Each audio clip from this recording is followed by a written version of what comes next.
My mother's fiancé demanded my $200,000 duplex, giving her an agonizing choice, him or me. Astonishingly, she picked him, until the police arrested him for embezzling $15,000 from his auto repair shop clients. As a 17-year-old male, I never expected to be sharing my story online, yet here I am. My household consisted of my mother, Martha, 42F, and my younger sister, Jenna, 6F. Or rather, it did until 2 weeks ago. My parents divorced when I was 14. My father, Alfred, 45M, a construction worker, was often away for weeks or even months on various projects. My mom worked part-time at a local bank, primarily caring for Jenna and me. The reason for their divorce was my dad received a job offer in Texas that necessitated a relocation for our family. My mother refused, citing her extensive family network, parents, 3 sisters, and numerous cousins, all living within 30 minutes of our home. She'd grown up here and had no desire to leave. My father accepted the job and moved to Texas alone. The divorce was amicable. My dad allowed us to keep the house and consistently sent child support payments. He visited every other month when his work schedule permitted. Jenna, being only 3 when he left, barely remembers him living with us. I was old enough to grasp the situation, but held no resentment towards either parent. They simply had different aspirations. Post-divorce, my mom faced financial difficulties, even with child support. Our old house constantly needed repairs, and winter heating bills were astronomical. She took on extra hours at the bank, but finances remained tight. My maternal grandfather occasionally helped, but he was retired on a fixed income. Approximately 8 months ago, my mom began dating Lance, 39M. They met at her bank when he came to open a business account for his auto repair shop. My mom assisted him with the paperwork, and they quickly developed a rapport. Initially, Lance appeared perfectly pleasant. He'd come for dinner bringing flowers for my mom and was polite to Jenna and me. He'd inquire about my schooling and future plans after graduation. Jenna, in particular, enjoyed him because he'd play games with her and bring her little toys. Lance owned an auto repair shop across town, inherited from his uncle 5 years prior.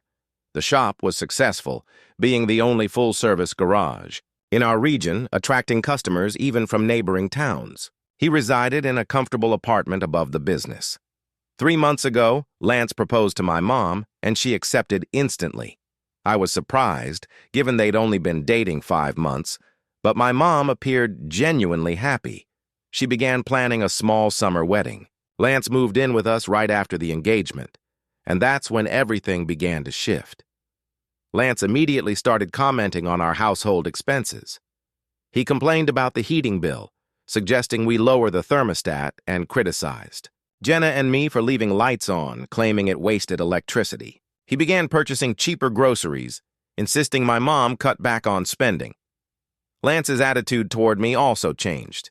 He'd joke about me still living at home at 17, asking when I'd get a job, claiming most kids my age contributed financially. When I explained I was prioritizing school for college admission, he scoffed, calling higher education a waste of money. The most significant shift was his behavior with Jenna. Initially kind, he grew impatient after moving in, telling her to be quiet while playing and complaining about her toys cluttering the living room. He'd remarked that 6-year-olds in his day were more disciplined and respectful. My mom consistently defended Lance's behavior. She'd insist he was merely trying to teach us financial responsibility or that he needed time to adjust to having kids around after living alone. She repeatedly stressed that Lance brought much-needed stability to our family. 2 months ago, my maternal grandmother passed away at 78, following a prolonged illness. Her death wasn't a shock. She owned a duplex in a desirable part of town, renting both units to supplement her retirement. Real estate websites valued the property at approximately $200,000. My grandmother bequeathed the duplex to me in her will, stating her wish for me to have a foundation for my adult life.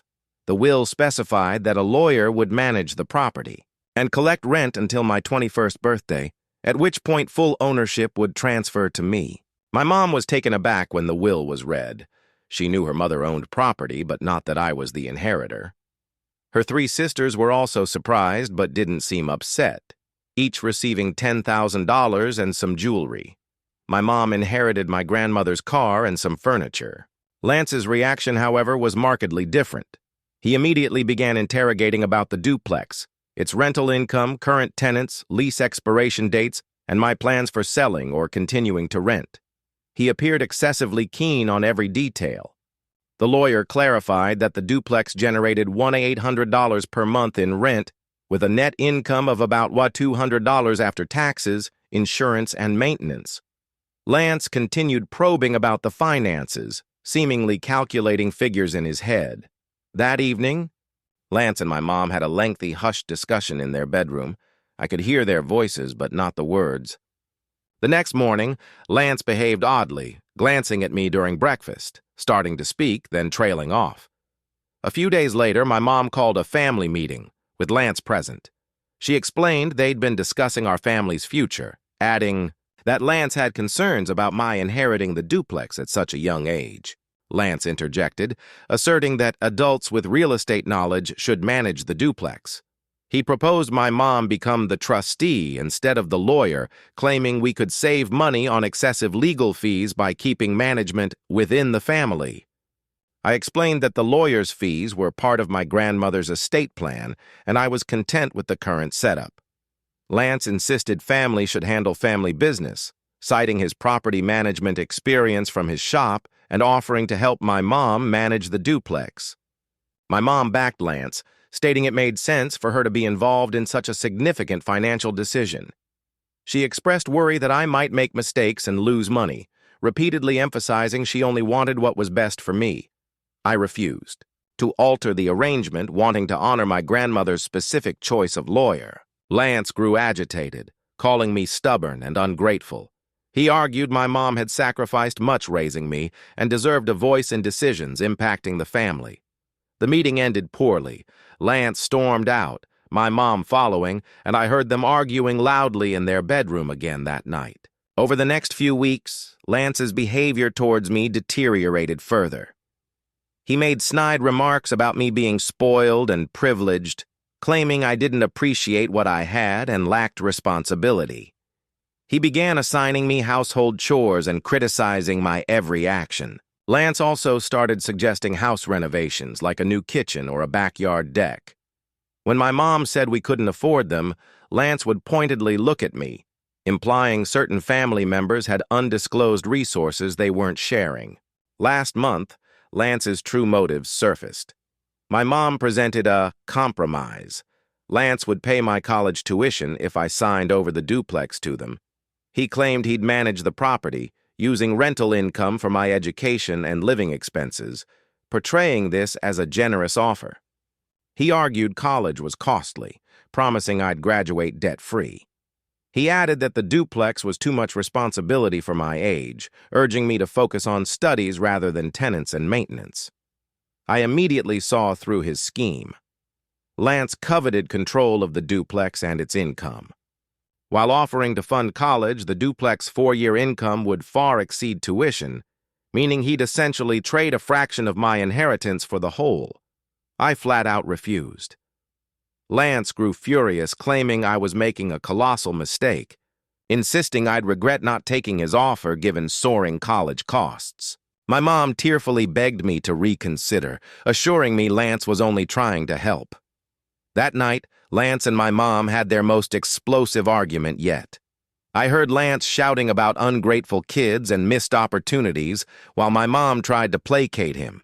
Their argument raged for hours. The next morning, my mom, in tears, informed me Lance had issued an ultimatum. He couldn't marry someone whose child didn't respect him or appreciate his assistance.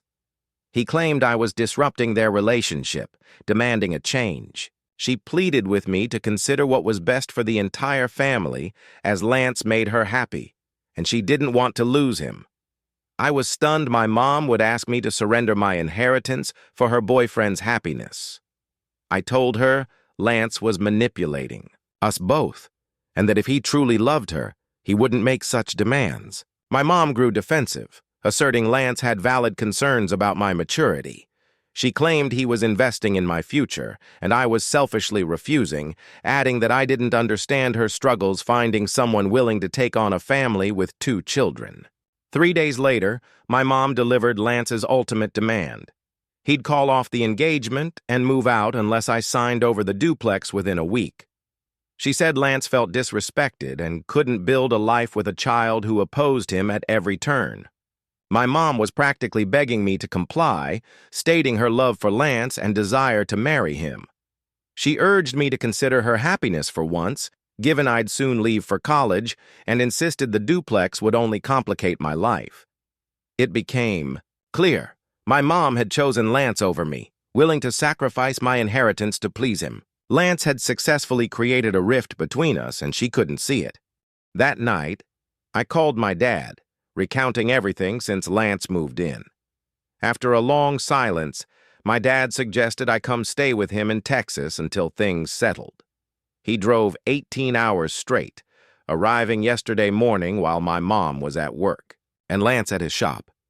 I packed my essentials and important documents, leaving a note stating I'd be with my dad and wouldn't change my mind about the duplex. Since she found it, my mom has called me 15 times. Her voicemails accused me of making a terrible mistake and ruining her chance at happiness, insisting Lance was a good man who only wanted the best for our family. She begged me to come home and talk.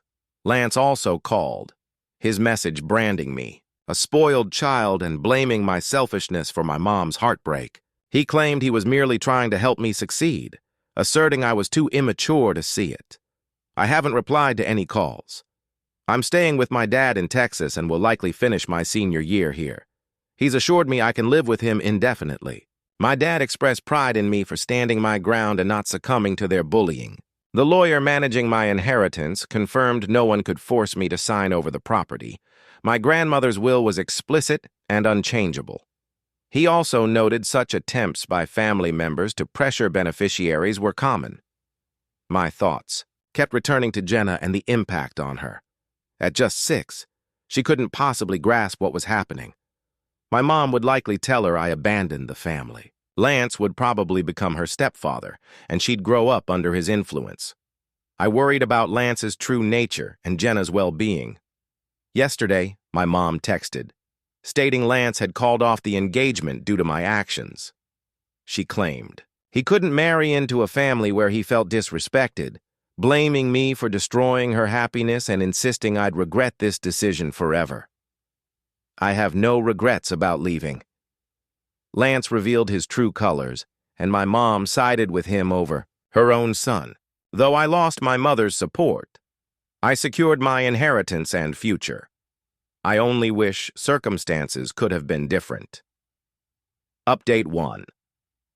Much has transpired since my initial post. Thanks to everyone who offered support and affirmed my decision.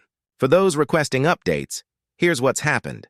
Initially, the situation with my mom worsened significantly. After I moved to Texas, she maintained daily calls and texts.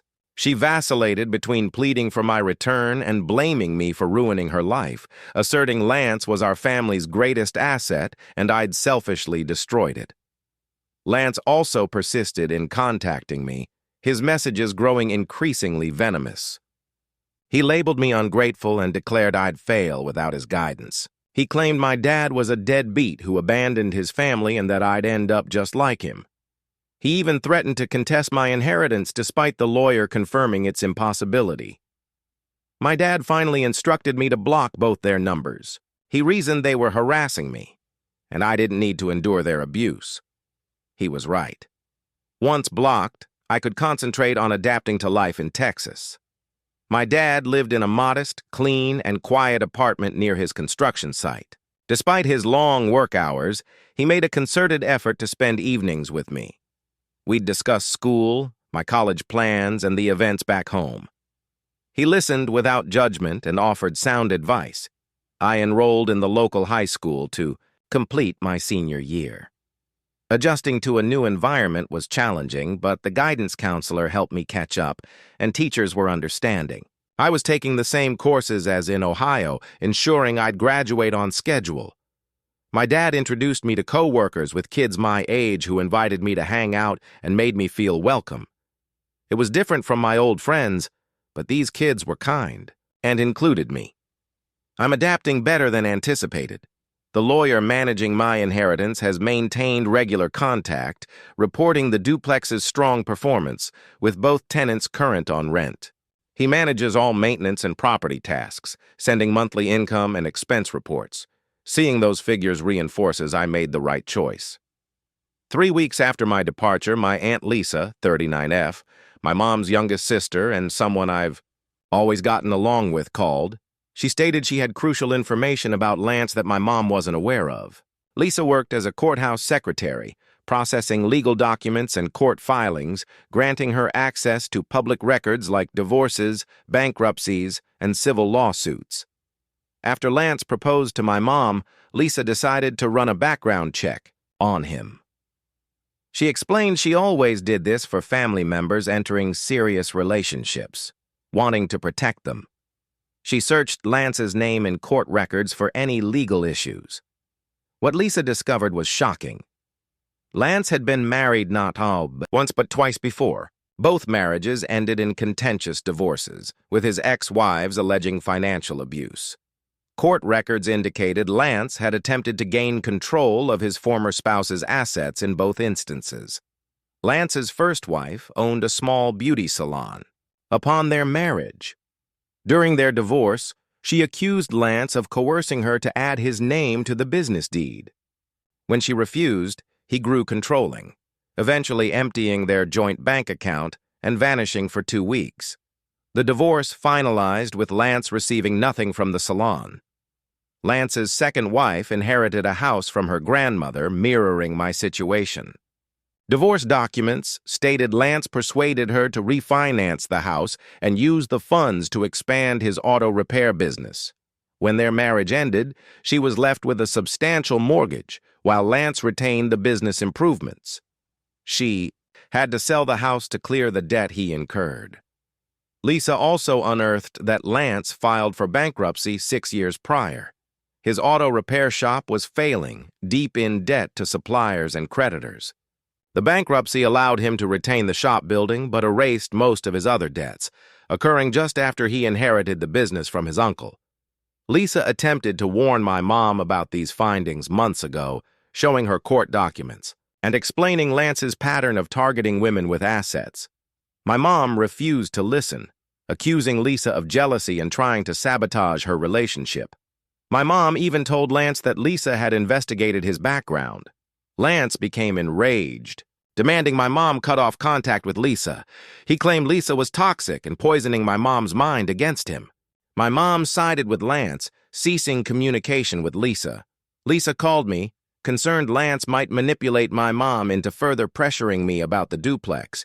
She explained Lance's consistent pattern: identify women with assets, charm them into relationships, slowly gain financial control, then move on when he achieved his goal or they realized his deception. Lisa also revealed something else, explaining Lance's sudden interest in me. Apparently, Lance had inquired extensively about my family's finances from the start. He knew about my grandmother's duplex before her death, as my mom had mentioned it on an early date. Lisa suspected Lance specifically targeted my mom for the potential inheritance. He'd likely planned to seize control of the duplex all along, with the engagement and moving in being mere steps in his scheme. This revelation sickened me. Lance had manipulated my mom from the beginning. He didn't love her or desire a family with us. He saw us as a means to acquire valuable property. My mom had completely fallen for his charade. I relayed Lisa's revelations to my dad. He was angry but unsurprised, noting Lance's behavior mirrored other con artists he'd encountered over the years. He described such individuals as skilled at finding vulnerable targets and exploiting their emotions. My dad suggested I inform the lawyer managing my inheritance about Lance's history. The lawyer noted it for my file but assured me it changed nothing legally. Lance had no claim to the property, regardless of what he convinced my mom. Lisa also mentioned trying to call my mom after Lance broke the engagement, hoping to offer emotional support and share his past. My mom refused her calls and apparently told other family members Lisa was spreading lies about Lance. I decided to call my mom's oldest sister, Janet, 44F. Janet and my mom were very close, speaking almost daily. I hoped Janet could help my mom see the truth about Lance. Janet, however, already knew about Lance's past. Lisa had informed her months prior upon discovering the court records. Janet had also tried warning my mom, but received the same reaction as Lisa, accusations of jealousy and attempts to ruin her happiness. Janet said my mom had been very depressed since Lance left, barely eating or sleeping and calling in sick to work. My mom blamed me for everything, refusing to consider Lance might have been using her, constantly repeating he was a good man who only wanted what was best for our family. Janet also mentioned my mom had discussed moving to Texas to be closer to me. My mom thought if she appeared and apologized, I might change my mind about the duplex. Janet worried my mom might attempt something desperate to win Lance back. I informed Janet of my mom's Texas plan. Janet vowed to dissuade her, explaining an unannounced arrival would only worsen things and push me further away. Janet promised to keep tabs on my mom and update me. Our conversation made me realize Lance had completely isolated my mom from her support system, turning her against her sisters and convincing her anyone questioning him was an enemy. My mom was now alone, still defending the man who'd manipulated and abandoned her. I also learned more about Jenna's situation after I left. My mom had told Jenna I moved in with my dad because I no longer loved our family. Jenna apparently cried for days, constantly asking when I'd return. Janet said she was spending more time with Jenna to help her adjust. Learning about Jenna upset me most.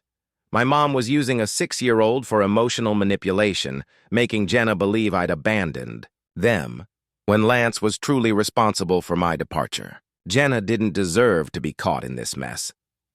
I discussed calling Jenna directly with my dad. He advised waiting until things settled, worried my mom might exploit any contact to pressure me further. He stressed the need to be strategic in maintaining my relationship with Jenna without providing my mom ammunition. The entire situation has been draining.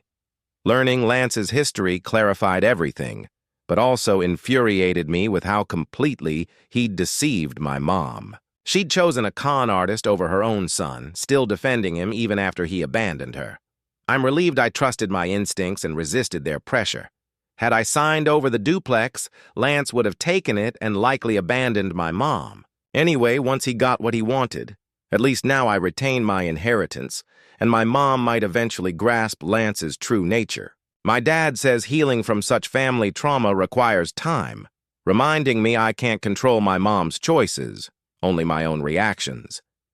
I'm focused on finishing school and planning for college. The duplex will provide the financial security Lance attempted to steal. Update 2. Further developments confirm suspicions about Lance's motives. This will be a lengthy but hopefully interesting update. About 2 weeks after my last post, my mom finally reached out via Aunt Janet. She asked Janet to convey her readiness, to apologize and have an honest conversation, promising not to mention the duplex or Lance, simply wanting to speak with her son. I was hesitant, but my dad urged me to listen, suggesting it might offer closure even if reconciliation wasn't possible.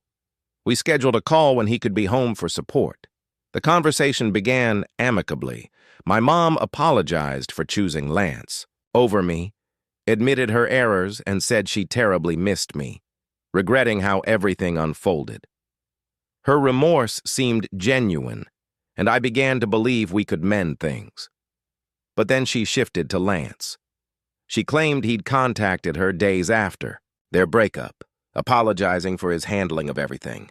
According to her, Lance blamed business stress for his poor judgment and wanted to reconcile.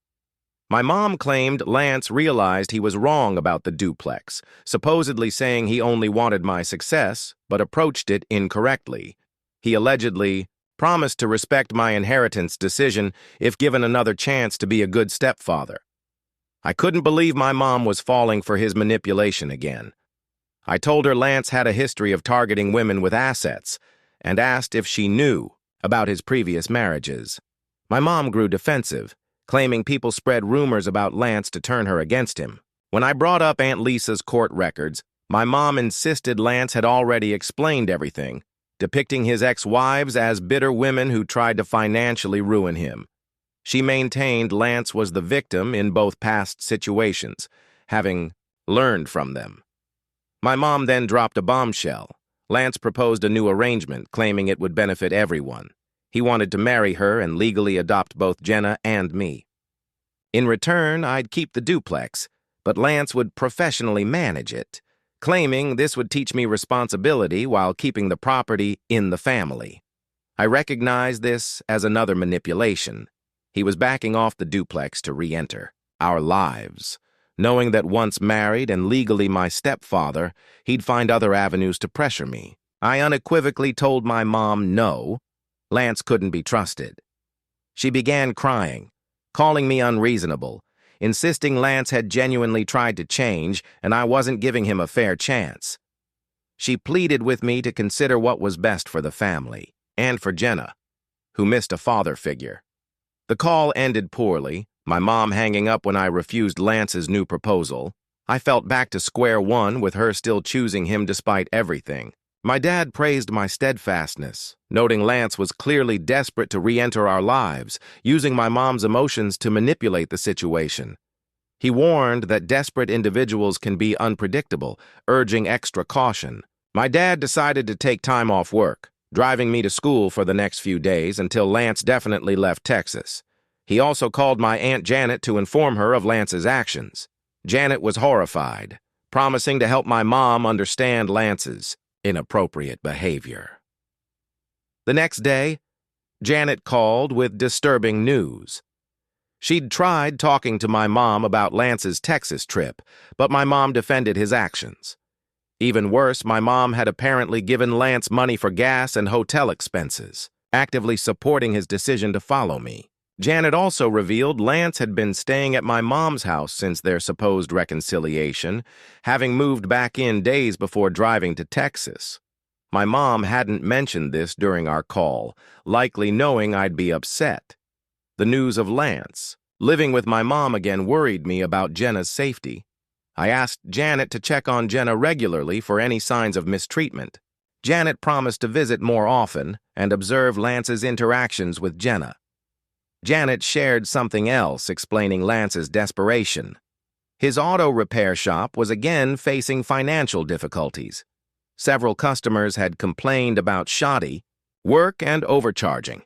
Lance was also late paying suppliers, some now demanding cash. Janet suspected Lance faced another financial crisis, similar to his prior bankruptcy. This explained his determination to access my inheritance. The duplex income could save his business and prevent another loss. This confirmed Lance never genuinely cared about our family. He was a con artist who targeted my mom precisely because he needed funds for his struggling business. Every romantic gesture and family moment was calculated to gain access to exploitable assets. I shared all this with my inheritance lawyer. He stated he'd document Lance's harassment and escalating behavior, suggesting I consider a restraining order if Lance persisted in contacting me. The lawyer shared an interesting insight about inheritance cases. Manipulative family or partners often grow desperate when initial pressure tactics fail. He'd seen instances of people traveling cross-country to harass beneficiaries, even hiring private investigators to locate them. He assured me no pressure or harassment could force me to relinquish my inheritance. He explained my grandmother specifically structured the will to protect me from such situations. The property was legally mine and unchangeable. I'm remaining vigilant, following my dad's safety advice. I've blocked Lance's number and all his social media. I keep my phone on me at all times, with campus security on speed dial. My dad says we'll reassess in a few weeks to see if Lance gives up and returns to Ohio. If Lance continues stalking or reappears in Texas, we'll pursue legal action, including restraining orders and harassment charges. The hardest part is my mom still supporting Lance despite his increasingly inappropriate behavior, choosing a con artist over her son's safety. I'm beginning to accept she may never see sense about him. Final update. This marks my last update as the situation has reached a definitive conclusion. Thank you to everyone who followed my story and offered support. Some of you accurately predicted these developments. Lance didn't relent after his Texas trip. 3 weeks post-school incident, he began creating fake social media accounts to contact me. He'd send friend requests with various names and photos, then message once accepted. The messages were uniformly apologies, promises to change, and pleas for another chance. I quickly recognized Lance's pattern and stopped accepting unfamiliar friend requests. He then began commenting on my public posts from fake accounts, leaving lengthy remarks about family forgiveness and second chances, clearly meant for me. My dad helped me privatize all my social media and report Lance's fake profiles. Most accounts were deleted for violating terms, but Lance persisted in creating new ones. It became a constant cycle of blocking and reporting. Lance also started mailing letters to my dad's apartment addressed to me, conveying the same basic messages as his social media attempts. Lance asserted he was reformed, desperate to make amends. He claimed my mom suffered due to our estrangement, and Jenna needed her big brother home. The letters escalated, eventually including sad photos of Jenna and handwritten notes, ostensibly from her, begging me to visit. He sent copies of bills illustrating my mom's financial hardship since I left, claiming she worked extra shifts to cope without my help. My dad and I brought the letters to the police. The officer stated they weren't explicitly threatening, but could be considered harassment, as I'd clearly asked Lance to stop contact. The officer advised we could file for a restraining order if Lance continued or if messages grew more threatening. 2 weeks ago, everything culminated. My Aunt Janet called with pivotal news. Lance had been arrested for stealing from his auto repair shop customers. It appeared Lance accepted payment for significant repairs, then performed minimal work or used cheap counterfeit parts while charging for premium services. Several customers complained to the Better Business Bureau and eventually filed police reports. The investigation uncovered Lance had stolen over $15,000 from clients over the past 6 months. He used the stolen money for personal expenses and to sustain his failing business. Some clients paid for unperformed transmission repairs, while others received used parts billed as new. Police also found Lance forged invoices and created fake receipts to cover his tracks. When customers reported persistent car issues after costly repairs, Lance would claim more work was needed and charge them again. Lance was charged with multiple counts of theft and fraud. His bail was set at $25,000, which he couldn't afford. The auto repair shop was immediately shut down pending criminal investigation, and all Lance's business assets were frozen by the court. Janet reported my mom was devastated upon learning of Lance's arrest. She'd been unaware Lance was stealing from customers, believing his claims of business difficulties stemmed from uncontrollable economic factors. My mom finally began seeing Lance's true character when police interviewed her during their investigation, questioning her about his finances and living situation. My mom discovered Lance had lied about almost everything concerning his business and personal history. Police showed her evidence of his fraud, including fake invoices and altered bank records. They also informed her about his undisclosed bankruptcies and divorces. My mom realized Lance had been deceiving her from the very start. Janet said my mom completely broke down, understanding Lance's profound manipulation. She admitted Lance pressured her to take a loan against the house for his business, something she was seriously considering before his arrest.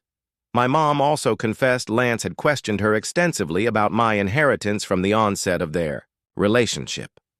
She realized Lance targeted her specifically because he knew about my grandmother's property. Every action Lance took was calculated to access our family's assets. The revelation of Lance's criminal behavior finally broke his psychological hold over my mom. She saw that everyone who warned her about him had been right. She had nearly ruined her relationship with her son to protect a man actively stealing from innocent people. My mom called me 2 days after Lance's arrest, crying, barely coherent. She apologized repeatedly, admitting she'd been blind to Lance's true nature.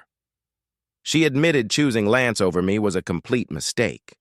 My mom explained Lance's skillful manipulation had gradually isolated her from family who questioned him.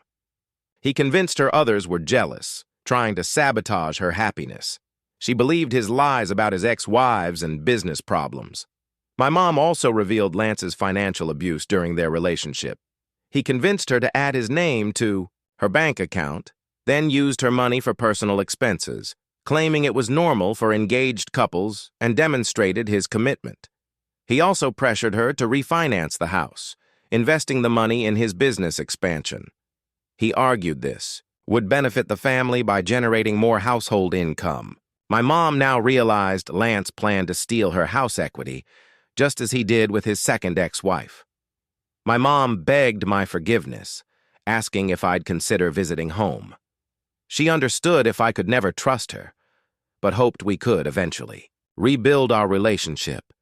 She promised Lance was completely out of our lives, never to contact our family again. I told my mom I appreciated her apology, but needed time to process everything. I expressed relief she finally saw Lance's true character, but remained hurt by her treatment. I agreed to consider visiting, but made no promises about when. My dad encouraged me to maintain contact, cautiously avoiding renewed drama. He noted, my mom was also Lance's victim, despite her choices hurting me. He reminded me forgiveness is a process, urging me to take all the time I needed. I decided to start with phone calls and assess the situation. My mom and I have been talking weekly for the past month. She updates me on Lance's legal case and her financial recovery, also discussing Jenna's adjustment to his absence. Jenna is doing much better now that Lance is gone. My mom said Jenna grew fearful of Lance towards the end, as he'd yell at her for typical kid behavior. Lance had become increasingly irritable, taking his stress out on everyone. My mom enrolled Jenna in counseling to help her process the confusing situation.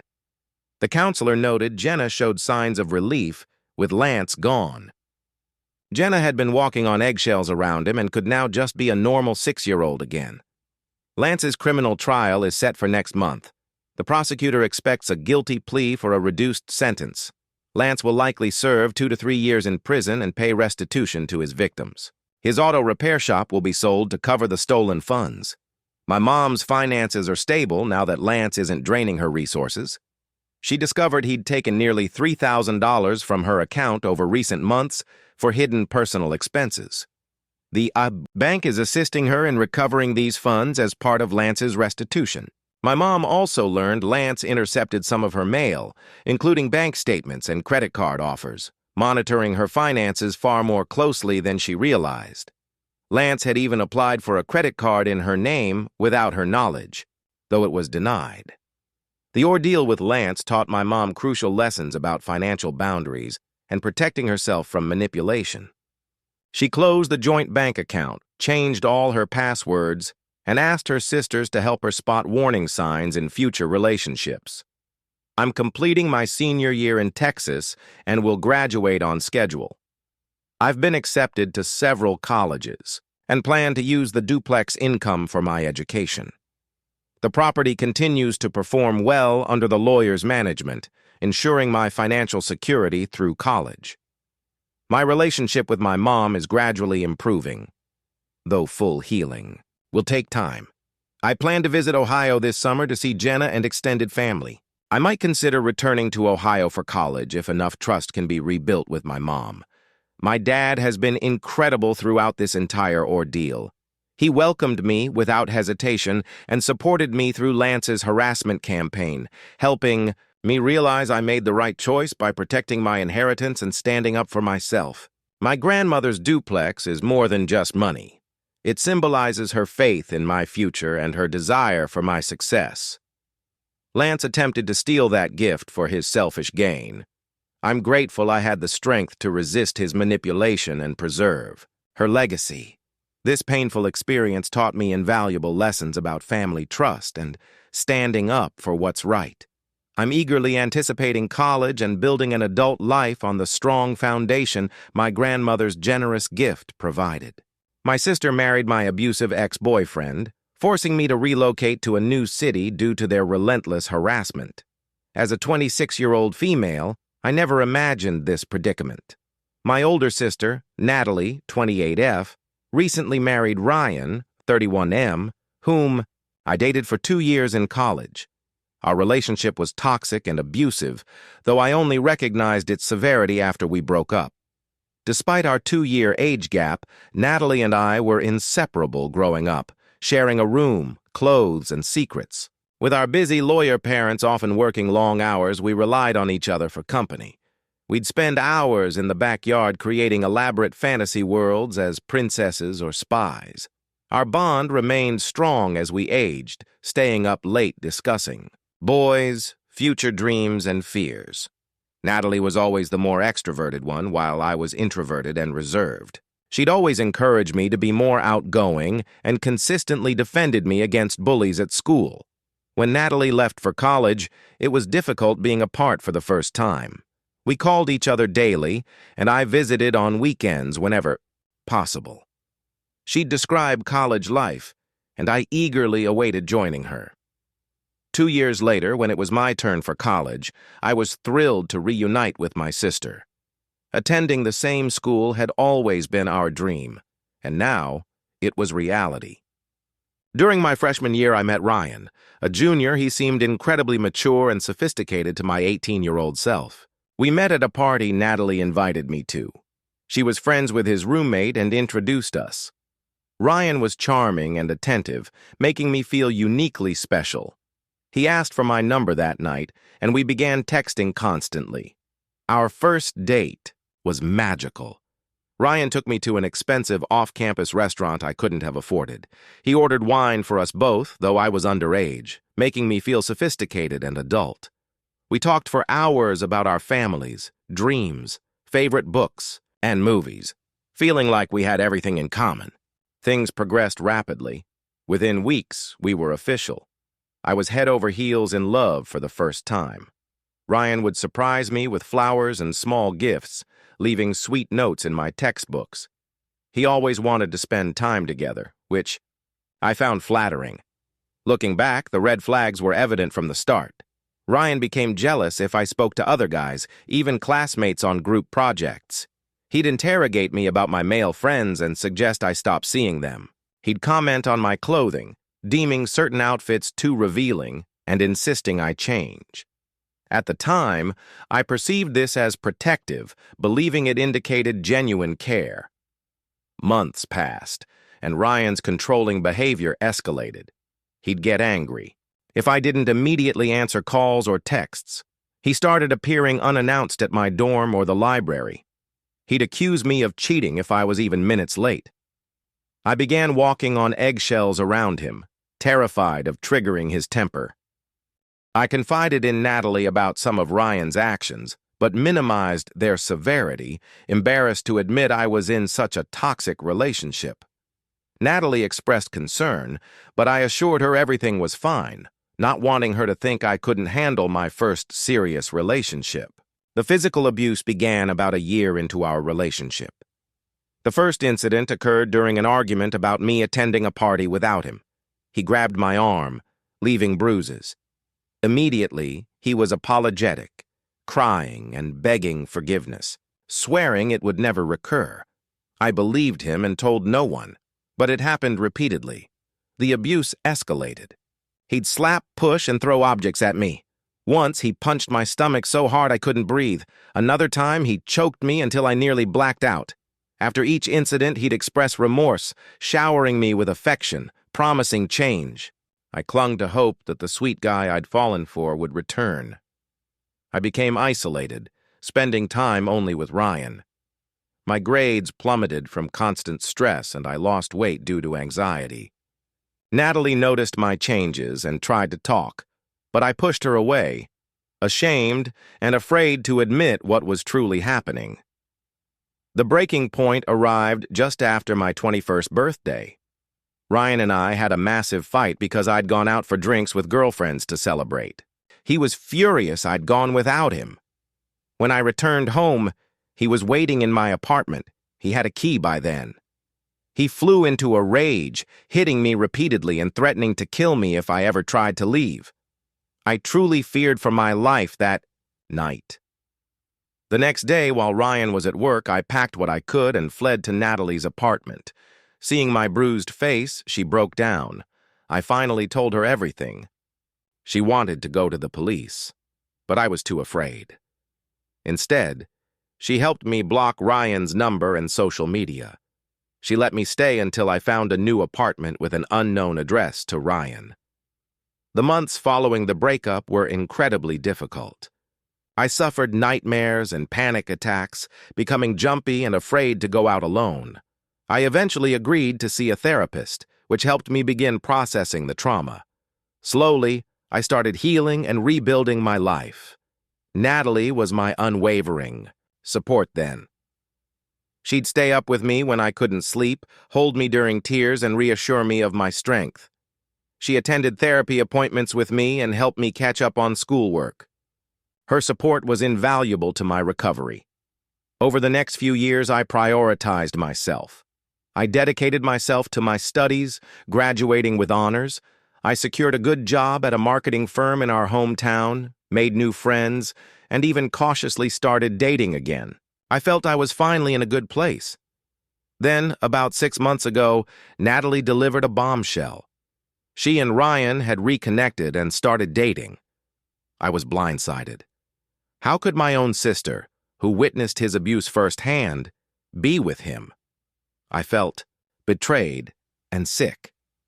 Natalie claimed Ryan had changed, citing his attendance at anger management and therapy, insisting he was a different person.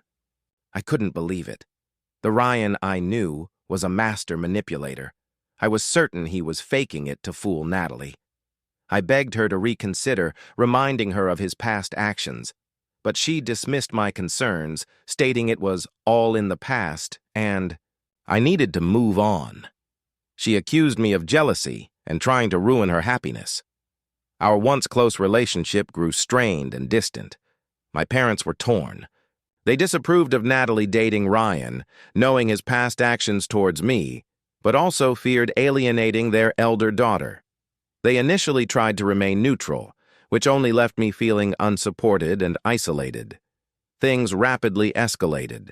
Within months, Natalie and Ryan were engaged, planning a rushed wedding as if eager to formalize things before anyone could dissuade them. I informed my family I wouldn't attend, unable to bear watching my sister marry my abuser. Natalie was furious, accusing me of ruining her special day. My parents finally took a stand, stating they wouldn't go if I wasn't welcome. The wedding happened last month. Since then, Natalie, Ryan, and his family have relentlessly harassed me. They've spread vicious lies to our extended family and mutual friends, claiming I'm mentally unstable and fabricated abuse allegations out of jealousy. Ryan's mother even called my workplace, falsely asserting I was an unstable drug addict in an attempt to get me fired. I've blocked them on every platform, yet they continuously create new accounts to reach me. They show up unannounced at my apartment, pounding on the door and yelling. Ryan has threatened to release private photos or videos from our dating period. I'm unsure if he possesses anything or is bluffing, but the mere threat is terrifying.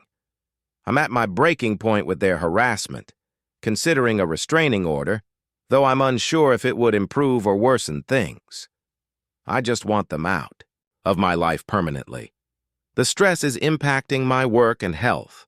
I've resumed having panic attacks, something I haven't experienced in years. It feels like a living nightmare.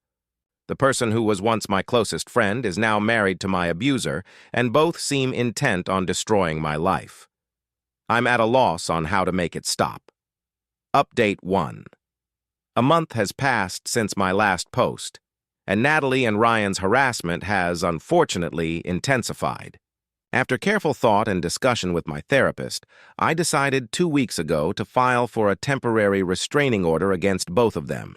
I had amassed extensive documentation of their harassment, including screenshots of their incessant messages and emails, security camera footage of their uninvited appearances at my home and workplace, and recordings of threatening voicemails. The judge reviewed the evidence and granted the temporary order. A hearing is scheduled for next month to determine if it will be made permanent. Natalie's reaction to being served the restraining order was explosive. She stormed our parents' house in a rage, screaming and crying about me tearing the family apart. She accused me of being vindictive and trying to punish her happiness. Our parents, whose support for me had grown significantly, stood firm. They told Natalie she brought this upon herself by choosing Ryan over her sister. Ryan's response was even more alarming. He began leaving threatening voicemails at my workplace, a blatant violation of the restraining order. One particularly chilling message stated he'd make me pay for keeping him from his wife, vowing I'd regret crossing him and hinting he knew people who could take care of me. I immediately reported these messages to the police. The day after, I woke to find my car vandalized overnight, all 4 tires slashed and liar keyed into the driver's side door. Though I can't prove it was Ryan, the timing was too coincidental. I filed another police report and had my car towed for repairs. My workplace has been incredibly supportive. After Ryan's mother tried to get me fired with false accusations, my boss and I discussed the situation. I was honest, showing him the restraining order and police reports. He assured me my job was secure and the company would support me. They've since tightened security, requiring escorts for non-employees, moving my desk to a more secure location, and allowing remote work to minimize the risk of Ryan or Natalie appearing. The stress has taken a severe toll on my mental health. I'm now seeing my therapist twice weekly for anxiety and renewed PTSD symptoms. Reliving the trauma of my abusive relationship to document it for the restraining order has resurfaced many painful memories I thought I'd processed. Nightmares have returned. I wake in a cold sweat, imagining Ryan in my room. I'm jumpy and paranoid, constantly looking over my shoulder in public. My appetite is gone, I've lost weight, and sleep is scarce. It feels like I'm back where I started, after leaving Ryan undoing years of healing. The sole bright spot has been the steadfast support of my parents and friends. After initial neutrality, my parents fully sided with me, making it clear to Natalie they disapprove of her choices and won't have a relationship with her while she's with Ryan. My mom stays with me most nights, providing immense comfort. My friends have also rallied around me, taking turns driving me to work since I'm carless. They visit in the evenings, ensuring I eat, and help me document every harassment incident to build a stronger case for the permanent restraining order. I'm hopeful next month's hearing yields a long-term order, ending Natalie and Ryan's terror campaign. Yet I'm realistic. They might escalate further. Ryan clearly disrespects law and boundaries. I'm taking every safety precaution, but I'm constantly on edge. Part of me can't believe this is my reality. My once close sister, after witnessing my 3 years of abuse, married my abuser. Grief overwhelms me for our lost relationship and the sister she was. But I remind myself, the Natalie I loved is gone. The person she's become, one who would intentionally inflict pain on her own sister, is a stranger. As painful as it is, I'm better off without her. My focus is now self-protection. I'm taking it one day at a time, resisting fear, immersing myself in work when possible to maintain normalcy. I lean on my support system and practice therapy-learned coping skills. It's a daily battle, but I'm determined not to let Ryan and Natalie destroy everything I've worked so hard to build. Update 2. Roughly 2 months have passed since my last update. The hearing for the permanent restraining order took place last week. I'm relieved to report it was granted against both Natalie and Ryan for 1 year. In the weeks prior, their harassment campaign intensified. They seemed intent on discrediting me and portraying themselves as victims before court, even creating a website filled with lies, claiming I was the abusive one in my relationship with Ryan. They branded me emotionally unstable with a history of false accusations against men. They even unearthed and distorted childhood stories, alleging I'd always been jealous of Natalie and was now spitefully trying to destroy her marriage. They disseminated the website link to our entire extended family, all our mutual college friends, and even my coworkers.